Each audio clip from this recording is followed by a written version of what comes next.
Finally, nandito na tayo sa Saitama at ang ating itinerary for today is to visit Coedo, or ito rin ay tinatawag na Little Edo dito sa Saitama Prefecture. Iba din ito sa Saitama. Gusto ko yung ganito, tahimik, konti yung tao. Di hamak na peaceful to dito kesa sa Tokyo. Dito sa part na to parang na-imagine ko yung Takayama. Tapos tapat nito merong shrine. Hindi natin alam kung anong shrine to. Basta tuloy-tuloy lang tayo sa lakad. Ayan, parang Takayama talaga yung na-imagine ko dito sa part na to. Okay, kain muna tayo dito. Kung ano man ang pangalan nito. Kita kasi namin merong katsu. So let's go.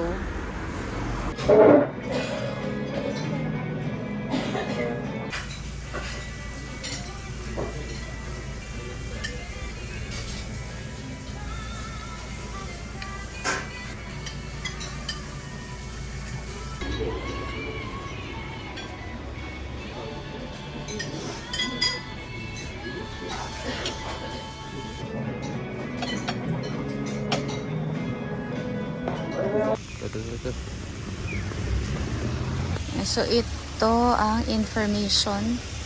Basically, ito yung map ng Coedo. So ito yung mga highlights. Yung Honmaru Goten, Kawagoe Castle, and then Tokinokane Time Bell Tower. Merong Semba Toshoku Shrine, Kawagoe Festival Museum. Nandito rin ang City Art Museum, Kitain Temple, Hikawa Shrine, at Kashiya Yokocho or Penny Candy Lane. So tara, at kahit maulan, ilalaban natin itong ating pagpunta dito sa Kawagoe, Saitama. Hello guys, nandito na tayo sa Kawagoe at kasalukuyang umuulan. Bibili muna kami ng isa pang payong. Ayan, ito yung store na puro payong lang ang paninda. Ayan, meron ditong mga bilihan ng wallets. Japanese, style ng wallets. Ito, mga trinkets, jewelries. Ayan. At syempre, doon may mga damit, pagkain.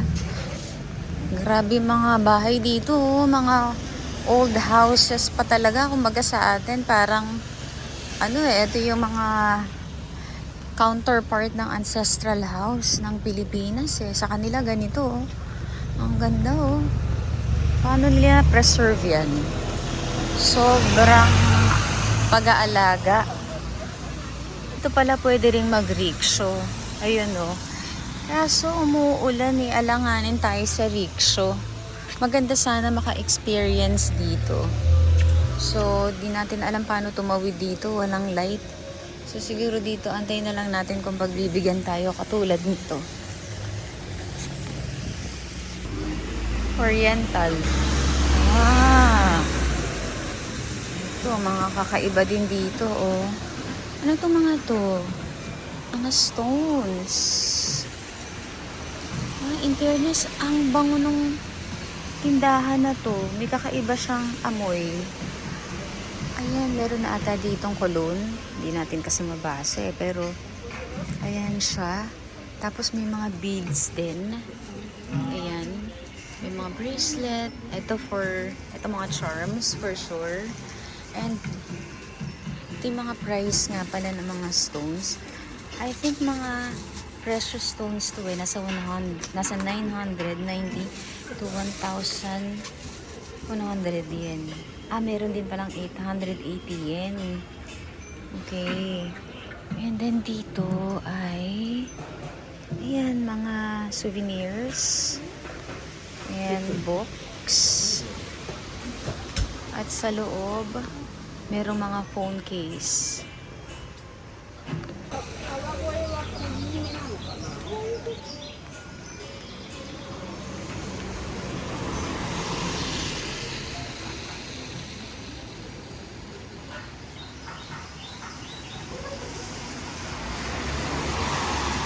Ito, makakabili din kayo ng mga local foods.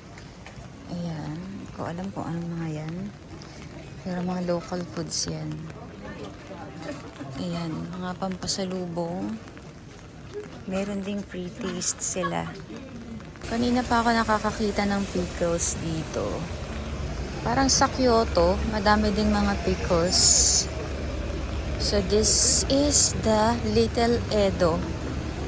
Ang version ng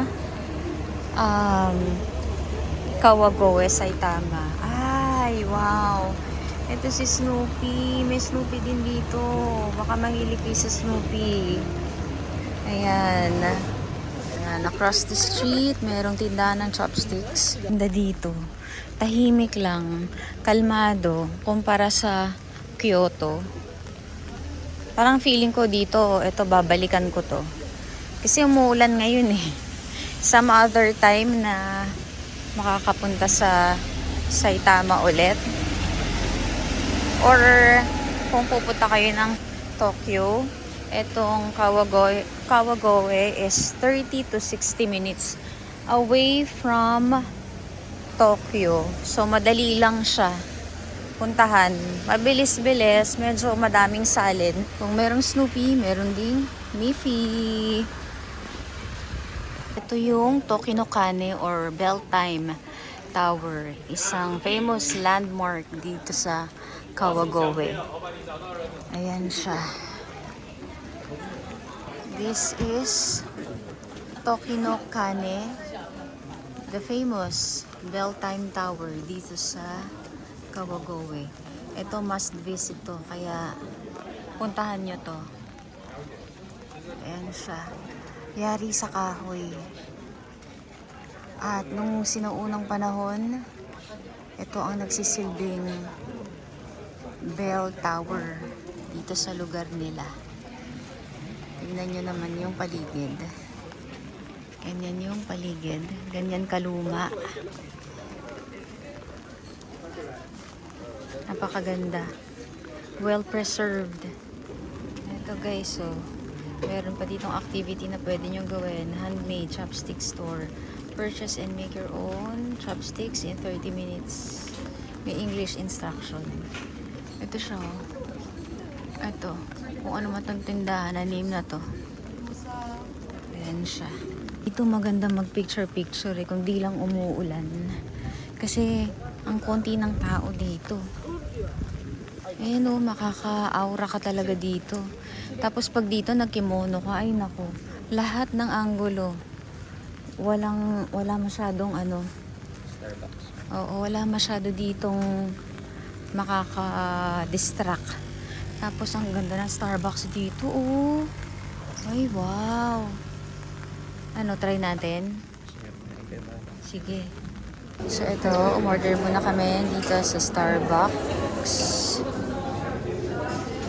Ayan, chamomile tea, americano. Ano tawag dito? Blueberry tea. Blueberry scone and New York cheesecake. Ako lang yan.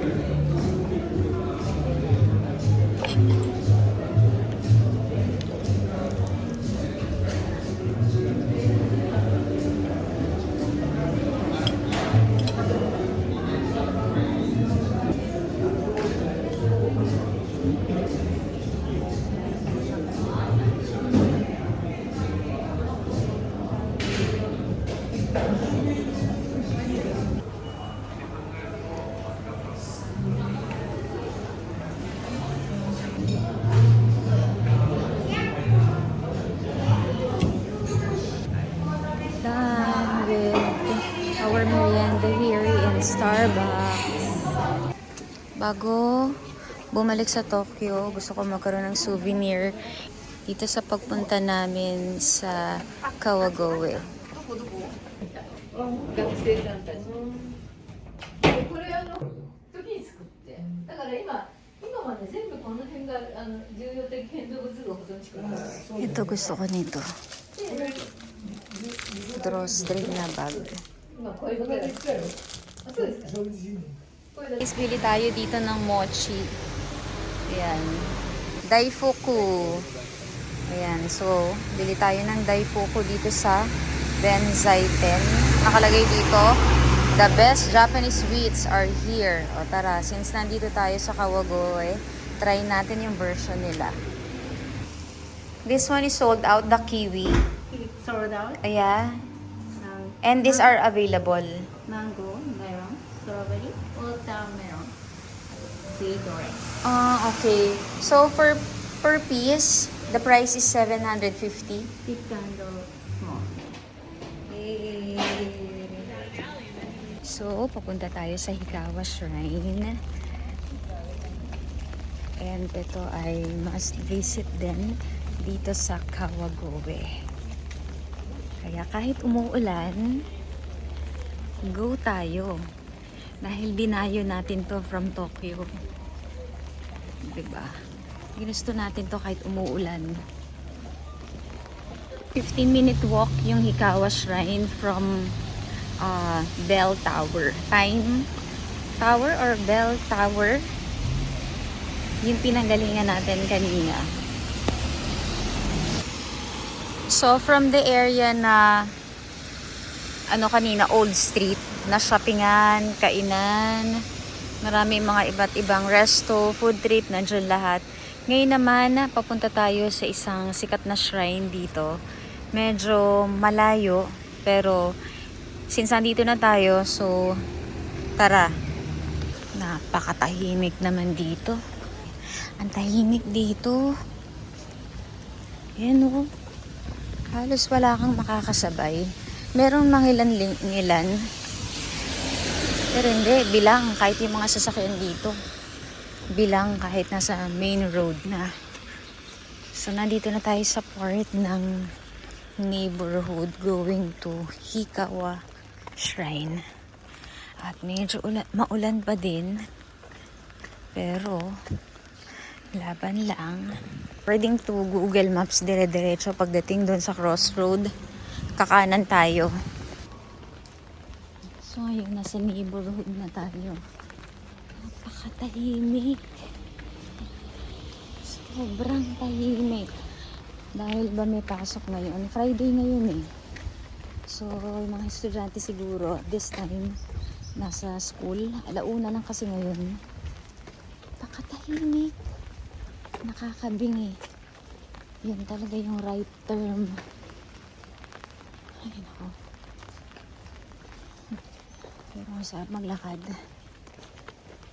Masarap maglakad nung yung ganito yung wala ka naririnig kundi footsteps. Ito feeling ko school to. Ito, school. School yan. Ay, naririnig ko eh. Malakas ang pakiramdam ko, school ito. Yung nasa likod na yon, yung sinasalubong ng nanay niya. Touch na touch yung nanay niya.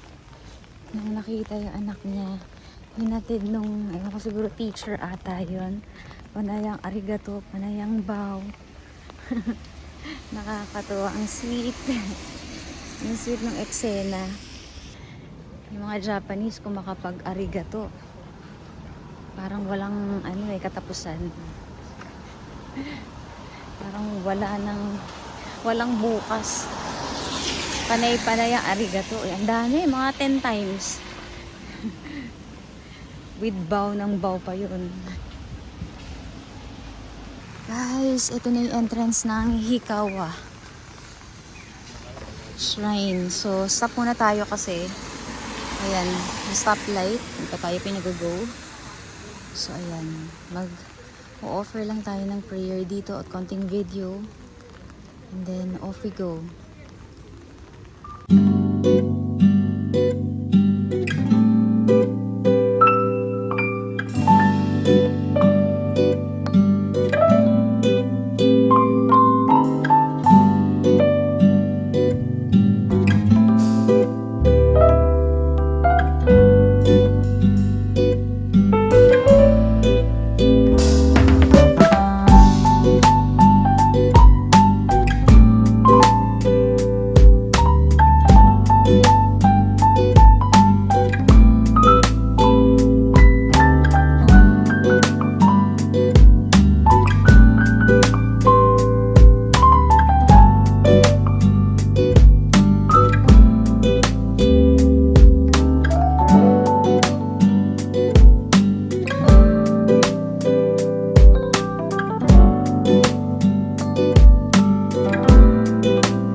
So guys, dito ko natatapusin ang aking vlog for today dito sa Kawagoe, Saitama.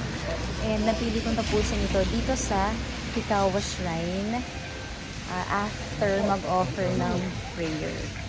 So I hope na na-enjoy nyo ang aking vlog dito sa Kawagoe, particularly dito sa Saitama. Thank you for watching! Please like and subscribe to my channel. Bye!